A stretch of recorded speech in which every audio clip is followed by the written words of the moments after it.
just the thing to keep in mind for anybody who's new. So Sejokun. Oh wait, not Sejokun. Sorry. Oh, good question is there any that is not good? Oh, that was a rhetorical question, maybe. Wookiee. To Wookiee.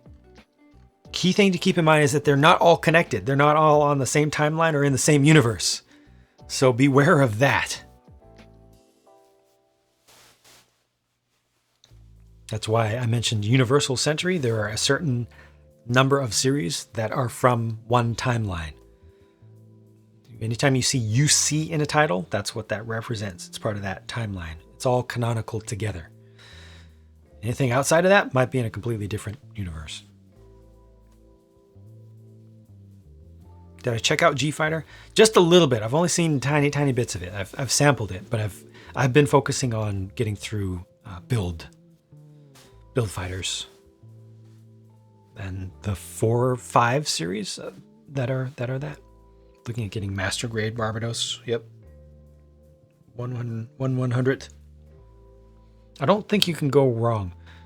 Barbados is new enough that no matter what one you get, what scale, what grade. Ooh, I just realized there's one little thing I failed to clean up. You're going to get something fairly modern and decent in design. G Gundam, unironically one of the best Gundam series ever, in your opinion? I think that's a fair opinion to have.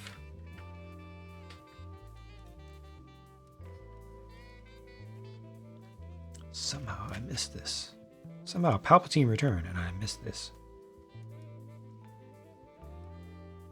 How embarrassing. How embarrassing.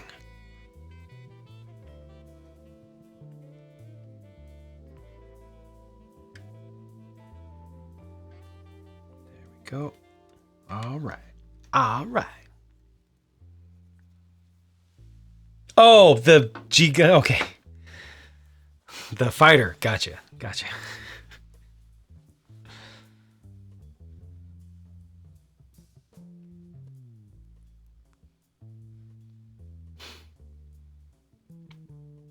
There's a Sailor Moon Gundam in G-Fighters. Right on. In many ways, Gundam is Japanese Star Wars. Yeah. I need to get one of the bears at some point just for the heck of it. Bear guy. Beepla. These metal files are only sandpaper. So I'm a newbie, so don't look to me for too much direct advice on specifically what is right. I've mostly seen people using sandpaper and forms of sandpaper, and I use sandpaper myself. It works pretty well. Key is to get flat ones and ones in a variety of grades, because once you get to about 6,000 grit, you start to polish the surface to a degree where it's shinier than it is by default. So if you have a mark on a piece of plastic and you start with a high grit and you're careful with it, you go to a finer grit, around between 3,000 and 6,000, you'll see a transition between where you're blending with the natural texture of these plastics and you start creating something that's too glossy. So being able to get to that point is valuable, I think.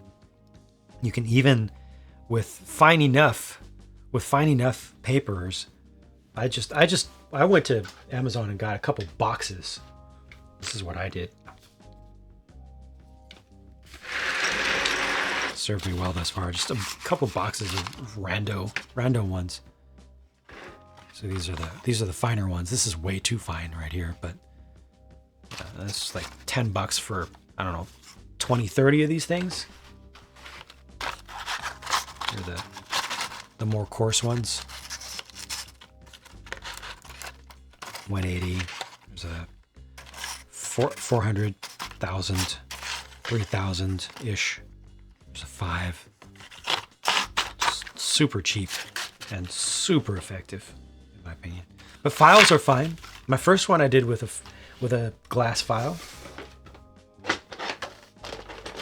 But I think having the range, you'll discover things if you have the range of sandpapers or emery papers or emery boards, you'll discover the ability to make marks disappear completely, and that will change your life.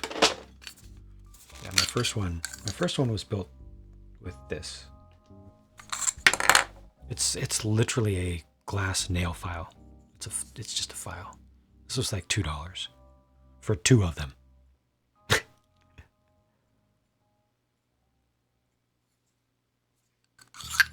But that has a single grit, and there are other grits, but the ability to get down to a polishing level where you can just not even be looking, just blah blah blah blah blah, switch to the next, blah blah blah blah blah, switch to the next, blah blah blah blah blah, switch to the next. Oh wait, I went too far. I need to actually, it's actually too shiny now.